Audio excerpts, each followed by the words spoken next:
What's up, everybody? Welcome back to Teen Stock Movies. This is episode 7. We are getting up there. We're so close to 10, and we're going to do absolutely nothing to celebrate it. But I am your host, Trevor, and with me, as always, I have... Boom, boom, boom. Atticus. Fireworks. Wah, wah, wah, wah, wah.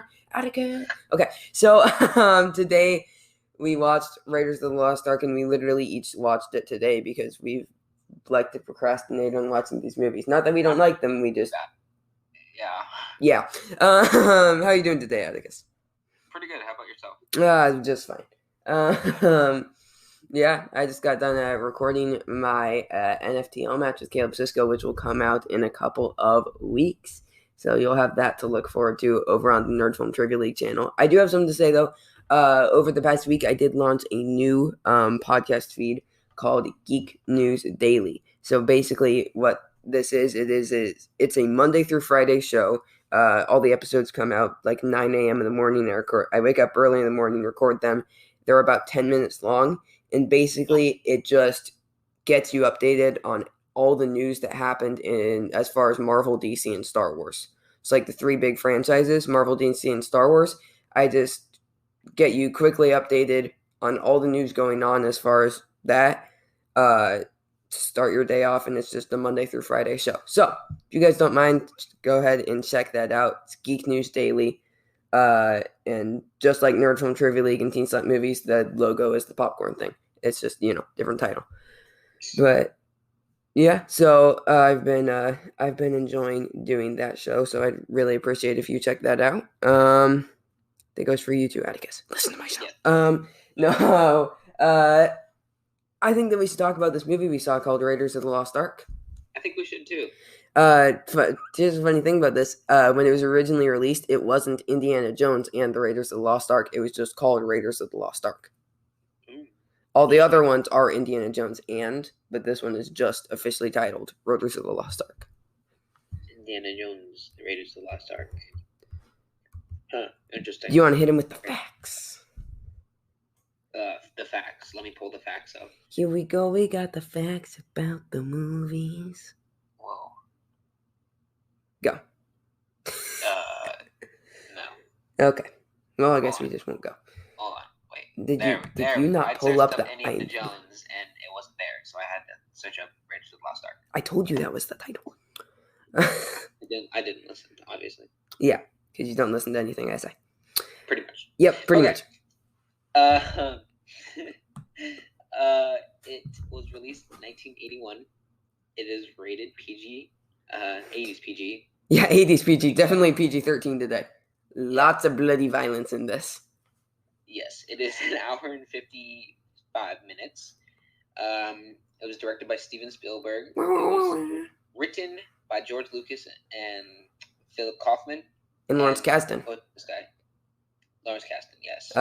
All three. Well, George Lucas, obviously, Star Wars writer, and then Lawrence Kasdan wrote Empire Strikes Back, Return of the Jedi, and Force Awakens. Nice. Let's see. Let's go through the top billed casts. Harrison Ford, obviously, as Indiana Jones. Karen Allen as Marion. Ravenwood. Yes. Paul Freeman as Belloc. John Rhys Davies. John Rhys Davies. Actually played a Gimli and Treebeard in Lord of the Rings. Yes. Sala. Yes. Ronald Lacey as Tot. Denholm Elliott as Brody. And let's see. I feel like that's good. Yeah. I mean, you have Alfred Merlin as Satipo, but like nobody paid attention to him. Yeah. Okay. Let me hit him with a goof, and we can get on. It's rated. It's rated number 55 on IMDb out of all-time movies. Number 55 of all time. It won 4 Oscars. Yes, it did. Best art direction, set direction, best sound, best film editing, and best effects / visual effects. And then it also got a special achievement award for sound effects editing. And it was nominated for Best Picture, Best Director, Cinematography, and Score. Mm-hmm. I don't know. I feel like this movie might really break our top 2 of New Hope and Empire. Yeah, definitely. These are just like randoms. It's not even that funny of a goof. Oh, continuity goof. So I know this one. Can I say mine? Yeah. At the beginning when the door is closing, it like goes down almost to the bottom and then goes back up and then goes down to give him Yeah. the time to come back. Yeah. I saw Uh, that too. which always annoys me. Or like when they're like, we have 30 seconds to get out, and then the scene to get out takes like 5 minutes. That Yeah, always exactly. bothers me. Yeah. Sigh.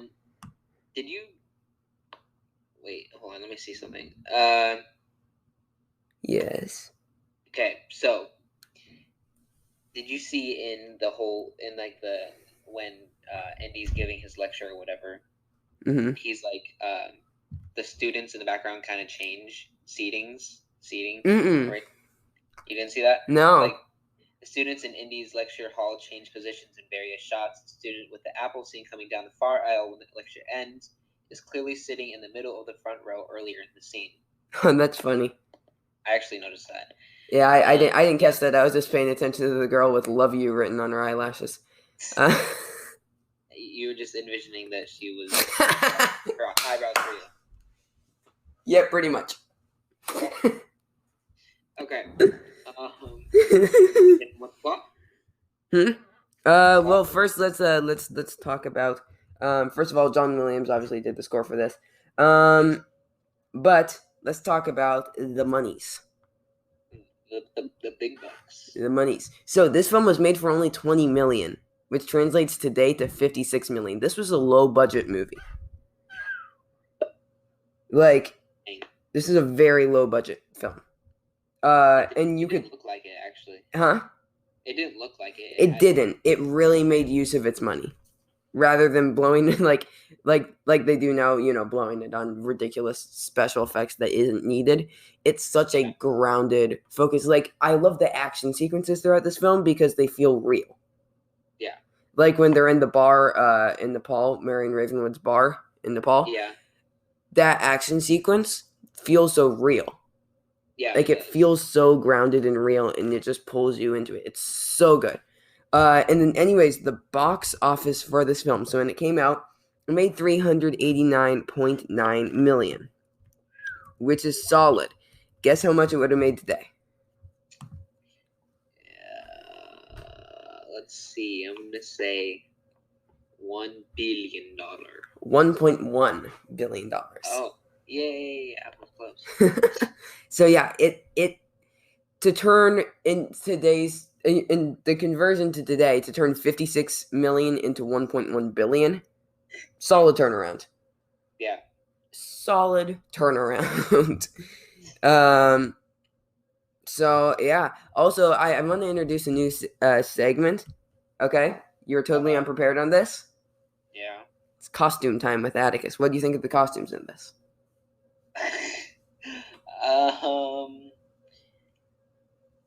They were good. They were good. You like them?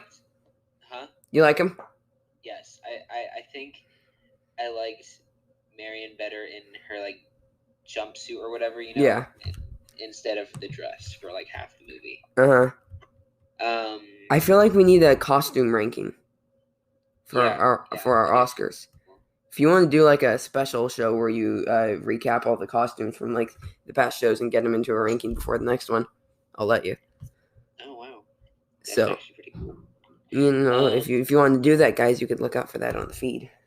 Yes, sir. Or you could just record this, or you could record it, and then I could tack it on to the end of this episode. Yeah. So if you want to do that, you can. Yeah. But okay, I think we should do the plot. Yes, sir. Hit me with the plot song. Amazing song. Time. It's plot time. Plot time. It's plot time. You put so much effort into this. Okay, so guess what the year is?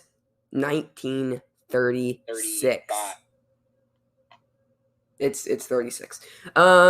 So you got this American archaeologist named Indiana Jones, and he is in Peru, and he's trying to get this golden idol. He's going through the jungle. He has this dude with him that's trying to help him, and he gets inside. He's getting on all, dodging all the pressure plates. He's getting out of the light, which triggers the spikes. Like, he's a smart dude. And then he puts the sack of stuff. I love the scene where he empties out some sand. Yeah. To get the weight just right. But no, the weight wasn't just right. There's a giant boulder that starts chasing after him. Couldn't you just duck under it? Because there was a certain point where he could have just ducked and would have rolled past him. You know what? That's smart, but I feel like in the moment, when the giant boulder's rolling at you, I don't think that you think about that. True. I mean, maybe you would, since you're obviously an incredibly intelligent human. I'm very intelligent, as everybody can see. Okay. So, this is like a perfect opening to a film. It's such a good opening. Like, you see this guy in the hat. He's all like in shadows, and he's working his way through. And you don't see his face clearly until somebody pulls a gun on him, and he like comes into the light. Yeah, that was cool. It's such a fantastic opening. But so anyway, so he runs away with the boulder, or runs away from the boulder. Then runs with the boulder. Then he gets stuck. Him and his partner get stuck on two sides of the ravine. He's like, "Give me the whip." Dude's like, "Then give me the idol," and he gives it to him like a dummy. And then the dude just takes off. But then we see the dude later, forgetting about Indiana Jones' intelligence of get out of the light, steps in the light, bloody spikes in the head. So. Then, anyways, I love, it's such a great moment when he his partner runs away with the idol, and he's like, "Adios, senor," and then when he gets spiked and Indiana Jones grabs the idol, "Adios, senor," so good. Yeah. But then, anyways, as soon as he gets out, he thinks he's done it. No, Rene Balak is there, and he like has recruited the indigenous Jovito people. So Indiana Jones, he's surrounded, and he is forced to surrender the idol to Balak, but manages to escape by getting on a waiting seaplane with a snake named Reggie inside of it. Oh my gosh, that was so funny. There's a snake in the plane! I hate snakes. Reference to the future movie. Snakes on the plane. No.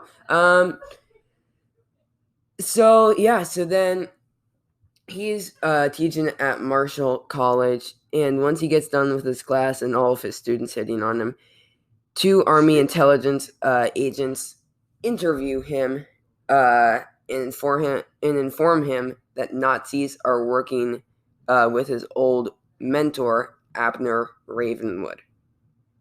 So him and this Abner guy, they have some history, and he was his teacher at the University of Chicago. Chicago. That's not far away from here. No, it really isn't. We live in the state of Chicago. Wait a minute. So the Nazis, the Nazis know that Ravenwood is a leading expert on the ancient city of Tanis in Egypt, and he possesses the headpiece of an ancient Egyptian artifact known as the Staff of Ra. Ooh. Wow, that's important. So then, Jones, scary. Scary. Yeah. Yep. So then Jones is like, if you place the Raff of Star, the Staff of Ra right here, and then it shines on the thing, then the thing will be opened, and you'll get to find the thing. Which, the Raff of Star. Yeah, that's. Do you know who owns the Raff of Star? No. That would be Obi-Wan McGregor. So, so then, Jones deduces that the Nazis are searching for the Ark of the Covenant. Which in this scene, did he remind you of Sherlock Holmes at all? Yes, only because he knew exactly what everything was. Which I wouldn't put it past him. Yeah. Whereas in Batman and Robin, it didn't work for me. It worked for me. Him being actually intelligent, because I can't see Adam West and Burt Ward as intelligent people. No offense. But not nice. I know it isn't. So the government agents are like, well, you're clearly smarter at this than anybody else, so we're gonna go. So we're gonna go send you to find the staff of Staw. So and go get the Ark before them Nazis do. So this is pre World War II, because World War II didn't start until 1939, and the Americans didn't get involved until 41. When the stock crashed. Stock crashed in 33 or 29. I said 39. Whatever. Right. I'm getting my 9. I'm getting my yeah, never mind. Okay. So then he goes. It ended in 39. Yes. Good job. I'm so smart. I know you are. So Indiana Jones, but you're not quite as smart as Adam West as Batman. So he goes to Nepal only to discover, oh wait, Abner's dead. Dang. And now the staff of Ra, or as I'll just be calling it for the rest of this episode, the Wrath of Staw, is now in possession of Ravenwood's daughter, Marion, and oh wait, Indy and Marion had a thing back in the day. So, what was that? I don't know. I think you're going after the girl with the Love You eyelashes. Okay, buddy. Okay. So, anyways, Jones. After you said that you were watching her the whole time that she was in the scene, so. Well, I mean, weren't we all? So, Indy goes to visit Marion at her tavern before a group of thugs arrive. And there's a great scene where she's in a drinking competition with this dude, and he just passes out. Like, he's sleeping for days. So then, I don't know. He acts completely fine after that. Yeah, well, he's good. So then... Continuity flaw. Annuity flaw? Continuity. Oh, I thought you said just annuity flaw, and I wanted to know what annuity was. So then, a group of thugs arrive, as I said, with their Nazi commander, Arnold Todt. Arnold Schwarzenegger. I thought that's what you were going to say. Hey, my name is Arnold Schwarzenegger, and I'm with the Nazis. We're going to get the Wrath of Staw. So, Arnold Todt, he's trying to get that headpiece, right? Yes. And then there's an amazing fight sequence here. I mean, they're trying to brand people. There's guns going everywhere. They're throwing glasses of whiskey. Like... Glass whiskey. Yeah, obviously. Yeah. No, this is, as we said earlier in the show, this is such a fantastic fight scene. Yeah. This is probably one of the best fight sequences I have ever seen. Really? I mean, as far as the groundedness of it and realness of it, I mean, the final battle of Endgame is hard to beat. Oh, obviously. But this is a fantastic fight scene. So then anyways, Todt, like a dummy, just tries to grab a burning hot amulet and leaves marks in his hands like the dude. He holds it for like 5 seconds and then screams. I know.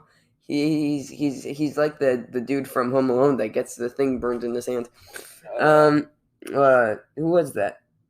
I forgot his name. Was it it was Marv and Harry were the characters. Yes. Who played Pesci? Yes, thank you. Yeah, it was Joe Pesci. All I could think of was Pacino and De Niro. And it was like wrong crime dudes. Yeah. All in The Irishman, Oscar-nominated film last year. Martin Scorsese. So, anyways, I feel like almost 3 hours long. Yeah, it's on Netflix. Okay, so Indy and Marion escape with the Wrath of Staw. I'm just gonna start calling it that now. Eventually, it will cost me because I'll miss an NFTL question on it, but whatever. That's my final answer. Yep, final answer, Wrath of Staw, and your winner, not you. So, Marion decides to accompany Indy in their research. We're learning more about the thing they had back in the day. It was 10 years ago. But they go to Cairo, which is in Egypt for all of you Adam West Batmans. We're calling you dumb, basically. Yes. So Egypt is in the continent of Africa. So they Wait a I'm kidding, it's in Asia. So they meet up with Indy's friend and skilled digger Salah, otherwise known as Gimli. otherwise known as Treebeard, the Ent, when he goes to Entmoots and digs the Raft of Sta up as a tree. The Ent. Okay, that's a fanfic right there. So he informs them that Belloc and the Nazis are digging for the Well of Souls, so they're clearly on the wrong path, which is believed to be led to the Ark's location. Oh wait, nope, I'm just an Adam West Batman. They were on the right path. That joke's getting old. I'm just gonna stop using it. So they created a replica of the headpiece, the Staff of Ra, from the scar on Toad's hand. How they did that, no clue. No one knows. How do you, so he had the thing burned into his hand, but how do you make a 3D thing? Like 3D printers weren't invented yet. This had to have taken forever to cast the gold into a mold of his hand. Exactly. Like, it's not realistic. But who cares? It's a great movie. Okay,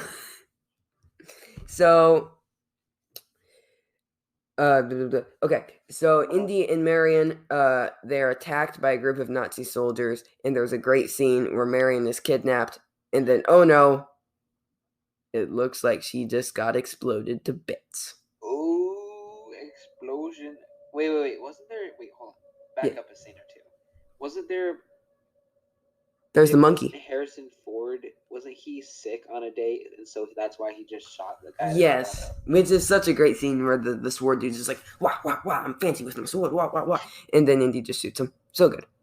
And yeah, it was because it was supposed to be like this super long and choreographed hand-to-hand sword fight scene, Yeah. And he was sick, so, to suit the guy. Improvised. Yeah.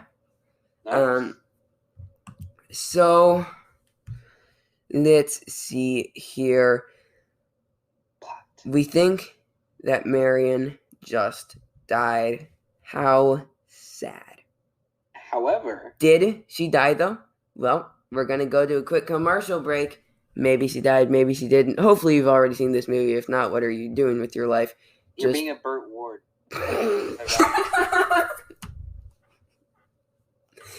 That was golf clap.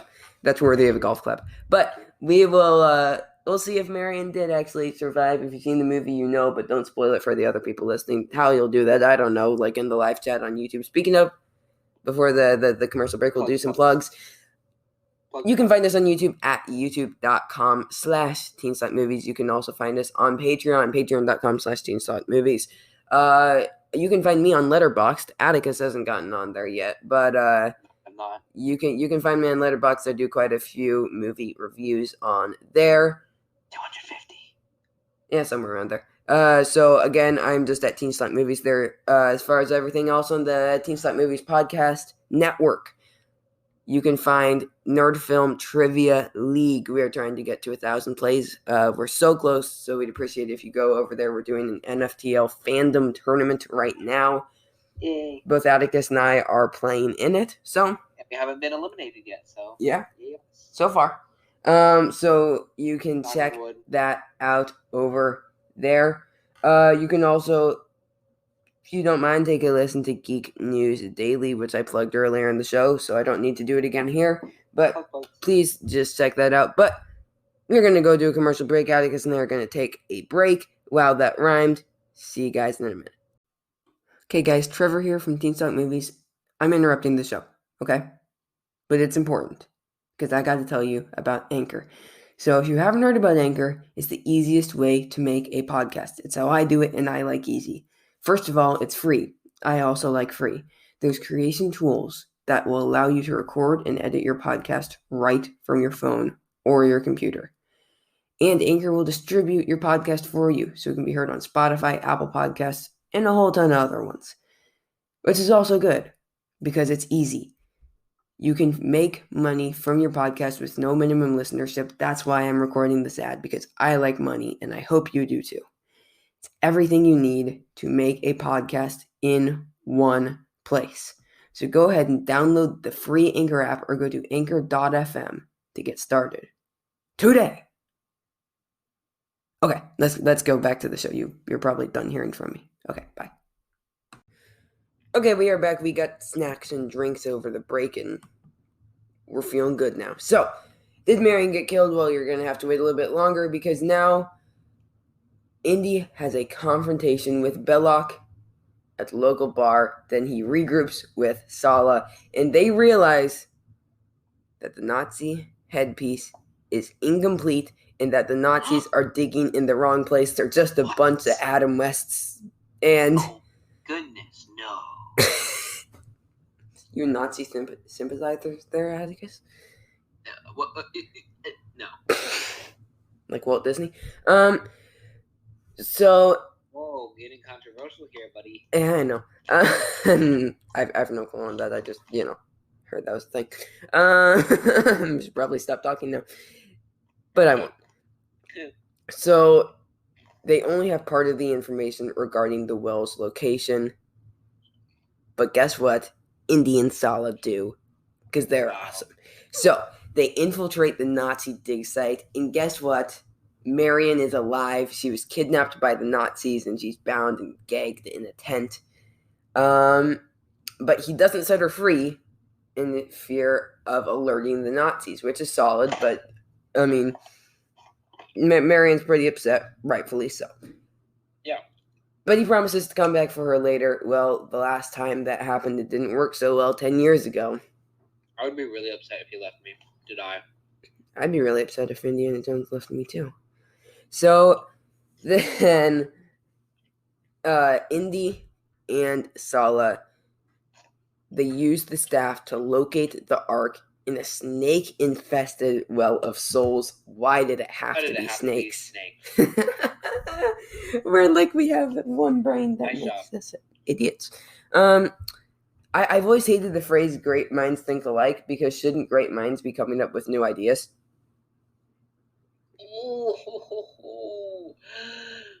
Yes, I agree. Thank you. So, great minds think alike. I mean, okay. So, Jones and Sala, they fend off the snakes using fire and gasoline before reaching the stone coffin containing the Ark. So Belloc, Todt, and Nazi officer Colonel Dietrich arrive and take the Ark from Indy. All that work for nothing. And then they put Indy and Marion in the crypt. But they escape by figuring, these snakes were freaky. Yeah. And then, with all the, definitely poisonous stuff, yeah. Also, did you think that Karen Allen looked like Margot Kidder at all? That's what I literally thought she was. I was like, I had to look her up again just to see if. Because she also, when she's being kidnapped in the basket and shouting for Indy's help, she sounds exactly like Margot Kidder in Superman 2 at Niagara Falls. Interesting. Yeah. I did not catch that. I just thought she looked like her. Mm-hmm. No, I looked up Margot Kidder, Karen Allen, and I guess, obviously we aren't the first people to recognize that since these movies have been out for 40 years. Yeah, also Indiana Jones, 40-year-old movie, still holds up really well. Yeah. It doesn't... freaking out calling. Oh, wait, never mind. It did, this has aged very well. Yes. But they escape because they figure, well, these snakes have to be coming from somewhere, and they get out again because Indiana Jones is smart, unlike Adam West's Batman. Oh, burn. So that joke is getting really old, but I don't care. So they tell us, viewers, tell us if actually I should call you listeners. Listeners, tell us if that joke is getting old. If it is, then tell Trevor to shut up. Well, if they can't. I mean, this isn't live. They can tell us in the live chat if they're watching this right now on the YouTube premiere every Sunday, 7 p.m. But I won't be able to listen because we're recording this on the Saturday before. So anyways, Plugs.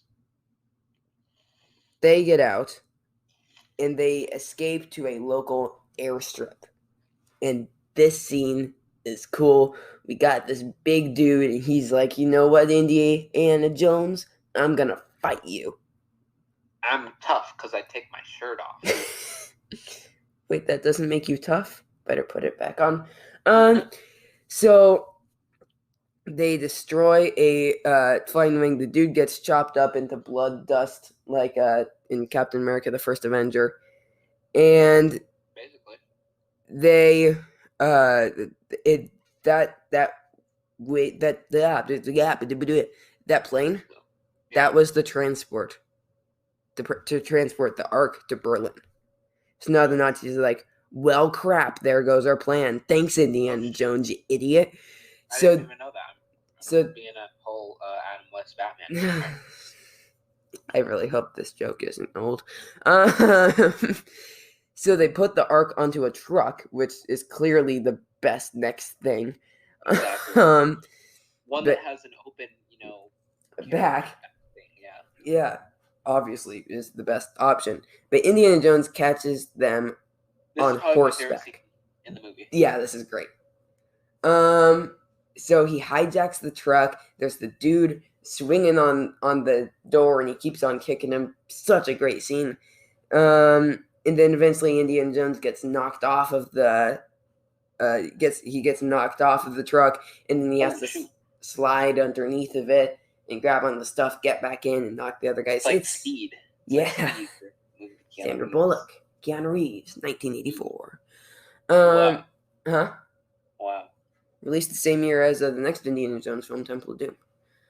That's actually pretty cool. So they stole from Raiders of the Lost Ark then? Maybe. Let me double check that it was 1984 then. Yeah. Oh, 94. So even farther afterwards. Dang. Then yeah, I probably did take out Raiders of the Lost Ark. So yeah. So he gets the Ark and tries to send it to London aboard the steamboat, the Bantu Wind. This part was funny. Yeah. It doesn't hurt. So I kind of feel like this. I might get internet hate for this. I feel like this ending, like the whole scenes on the boat, didn't need to happen. It kind of feels tacked on and messes with the flow of the movie to me personally. I felt like it did perfectly. Like, it explained how Marion still had feelings for Indy and how, they're always so busy that they never get to, I get that, but you could have done that in a lot shorter way than have this whole thing on a boat. I mean, I was still fine with it. How would they transition to the next scene? So I feel like you could have very easily just, like, okay, maybe Indy he hijacks the thing, but then it was like a decoy. They actually do take the Ark, and then Indy's able to track him down, and then you get to the final scene, and then while they're chained up to the thing as the ghosts are coming out and everything from the Ark, that's where they figure out that they still have feelings for each other. That's an odd place to, figure out feelings for somebody. Well, I mean, you're about to die. Exactly. I know. I still enjoyed it. It just felt a little bit long for me, and like this didn't necessarily need to be here. Where doesn't it hurt, Indy? Here. Here, right here. Kiss me right here. Oh my god. You sounded like Wolverine for a second. Well, now that is over. So yeah, so a Nazi U-boat. Mixed in with Ewing McGregor. Obi-Wan McGregor. Get it right. Oh wait, yeah, right. Obi-Wan McGregor. Oh my god. This show has officially gotten off the rails. Do we ever come up with different jokes, or are we just that? No, we just use the same ones over and over. Oh my gosh. Because that's the kind of show we are. So yeah, so Nazi U-boat comes to intercept. So yeah. So back to the plot. Okay, so Nazi U-boat I think it's time for some plugs. comes and intercepts the ship. So Belloc, Tote, and Dietrich seize the Ark and Marion, but cannot locate Indy because he stows away on the U-boat and travels with them to an island in the Aegean Sea. So once they're there, Belloc plans to test the powers of the Ark before presenting it to Hitler. Because, you don't want to show up with a bad Ark. Yeah, obviously. I mean, you have to show up with a good Ark to get a promotion. Yeah, and you want that promotion. That's how it works. Like, Hitler will not settle for bad Arks. I know personally because I talked to him last night. No, I'm just kidding. Me too. Oh no, I talked to Taika Waititi. Never mind. Jojo Rabbit references. Yes, sir. Okay. So Jones reveals himself after there's a fun scene where he's trying to like fit a Nazi vest on himself to disguise and it won't fit. It's a fun scene. And then also before this, yes. Wait, what? Huh? Wait, what? He's trying to he takes out this Nazi guy and he's trying to disguise as one. And he tries to put on the shirt, And yeah. Never mind. I thought you watched an extended version. I was like, what? No. Oh yeah, and then also before this, we covered the kiss me here. And then they still have feelings for each other. Yay. So then he threatens to destroy the Ark with an anti-tank rocket. Wow. He's just amazing. But Belloc calls his bluff, and Indy has to surrender. Exactly. So by this point, they've gotten off of the boat. And they're going to this remote location to test the Ark. So the Nazis take Indy and Marion to an area where the Ark will be opened and tie them to a post to observe. So dressed as the Israelite Kohen Gadol. Israelite? A high priest. Okay. Belloc performs a ceremonial opening of the Ark by invoking a standard Sabbath prayer, but finds only sand inside. So when he's like, Marion, you better shut your eyes. And shut your eyes and don't open them for any reason. Other than to kiss me here. Oh my God.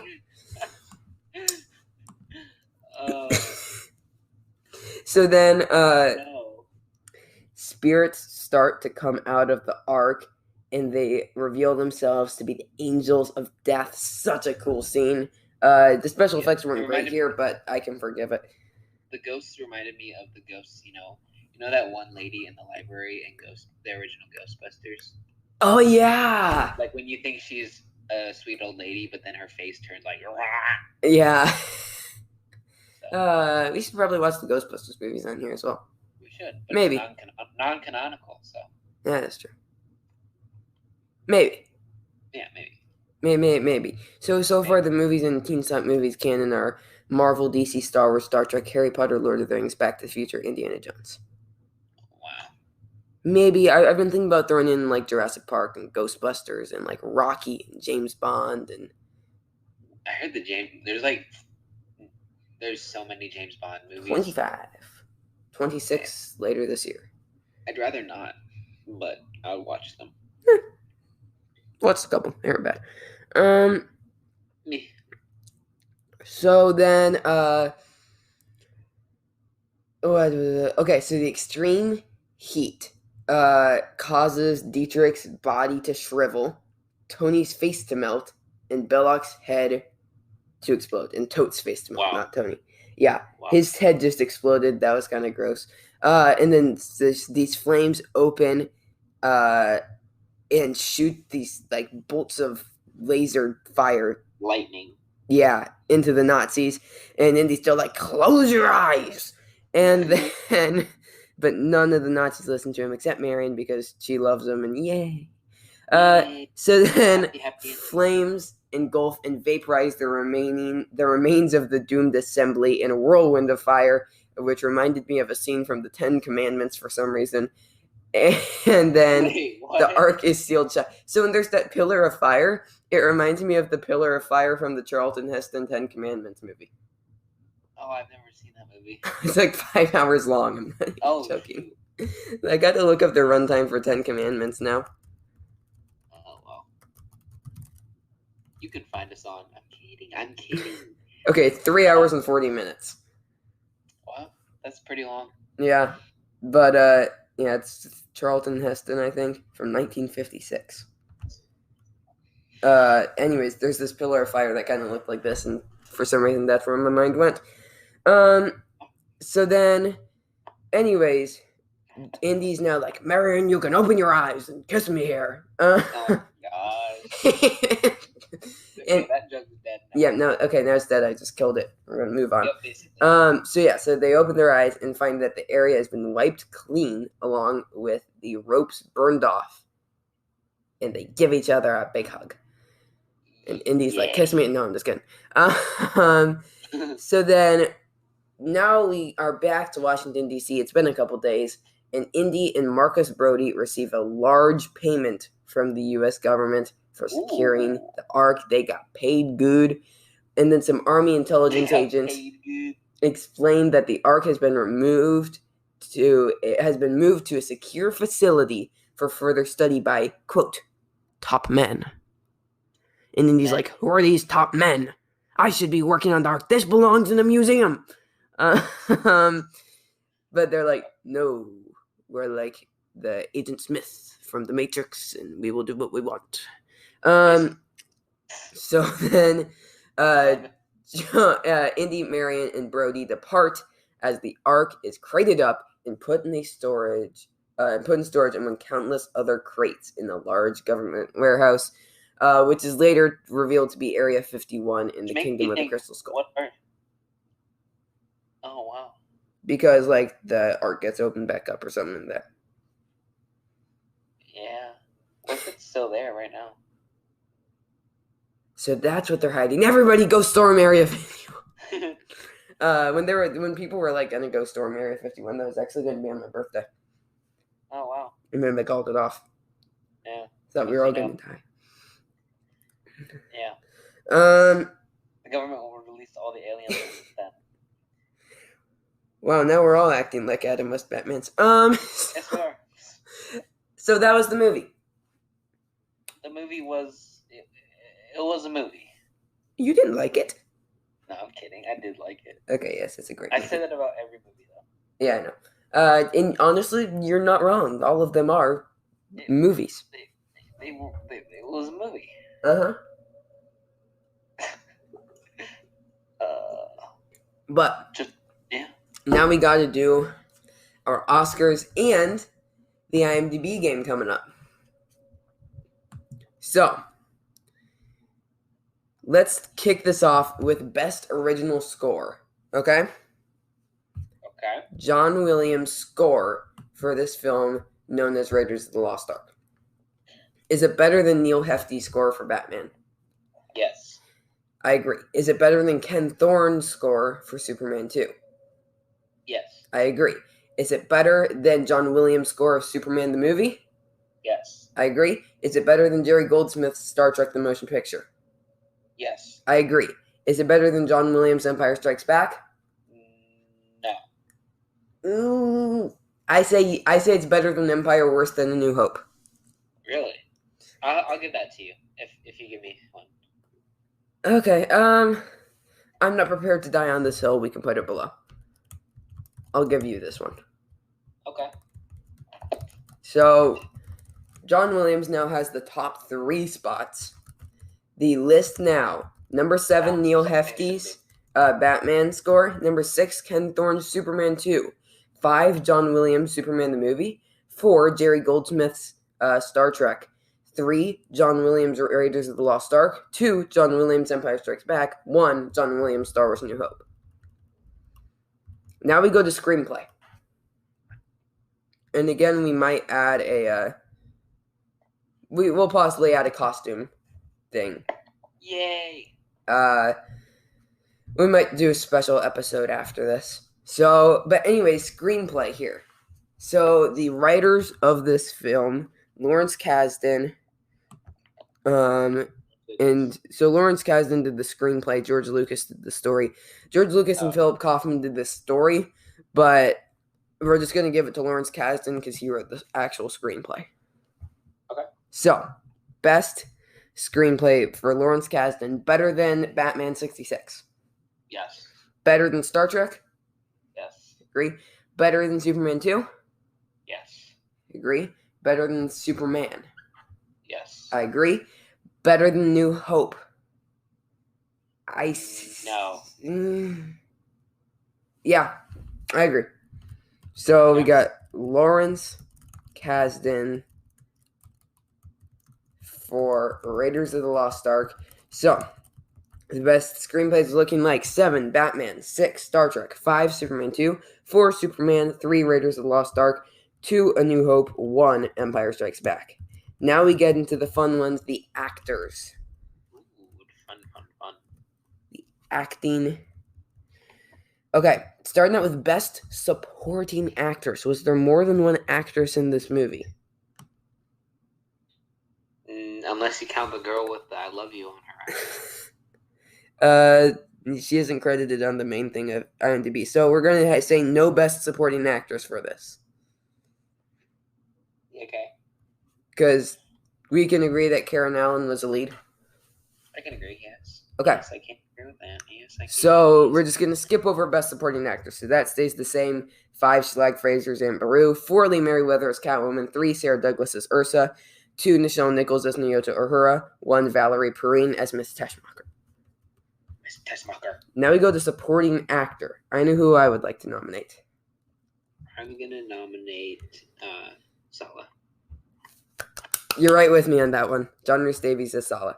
I mean, the villain performances were fine. Paul Freeman as Belloc and Ronald Lacey as Tote. I thought it was good. I liked their performances. Agreed, but I thought John Rhys Davies did the best job as far as supporting. Yeah. Okay, so I'm very interested to see where we place John Rhys Davies. So his first competition is Alan Napier as Alfred. I say above. Above. Then we got DeForest Kelly as Bones. I say below. Below. I'm gonna have to say. I'm willing to give you above if you want. Above, yeah, above. Okay, but then can we agree that he's worse than Gene Hackman as Lex? Oh yeah. Okay, so we're going to put him just above Bones. So it's probably the lowest that we'll find Raiders of the Lost Ark on the list, and I don't think that John Rhys Davies was bad. Yeah. But this best supporting actor group is stacked. Like, there's so many great performances here. Honestly, I think it's our best category. So number 7 is Alan Napier as Alfred in Batman. 6 is DeForest Kelly as Bones in Star Trek. 5 is John Rhys Davies as Sala in Raiders of the Lost Ark. 4 is Gene Hackman as Lex Luthor in Superman 2. Number 3 is Billy D. Williams as Lando in Empire Strikes Back. 2 is Ned Beatty as Otis in Superman the movie. Luthor! And number 1 is Alec Guinness in as Obi-Wan Kenobi in Star Wars A New Hope. Now we get into Best Director. So we got Steven Spielberg for this one. One of my favorite all-time directors. Agreed. Better than Leslie H. Martinson for Batman? Yep. I agree. Better than Robert Wise for Star Trek? Say yes. Better than Richard Donner and Richard Lester for Superman 2? I say yes. Better than Richard Donner for Superman? Yes. Say yes. Better than Irving Kershner for Empire? I say yes. I say no because I really like the Hoth scenes and all of that. Agreed, but the direction on the action sequences I feel is so much better than direction on the action sequences for Empire. Well, I think you're a little biased on that because you like the realism of Raiders and Star Wars is sci-fi. Well, yeah, but I even compared to sci-fi, like sci-fi is my favorite genre, but this I don't know. I would say Spielberg is above Kirshner, but below George Lucas. Okay, I'll give this one to you. Okay, I'll let you have an actor pick then. Okay. Because for best or actor, best actress. So. Best actor. Oh, I forgot to do the song. Go ahead and do that when I'm typing this in. Oh wait. Oh crap. Okay.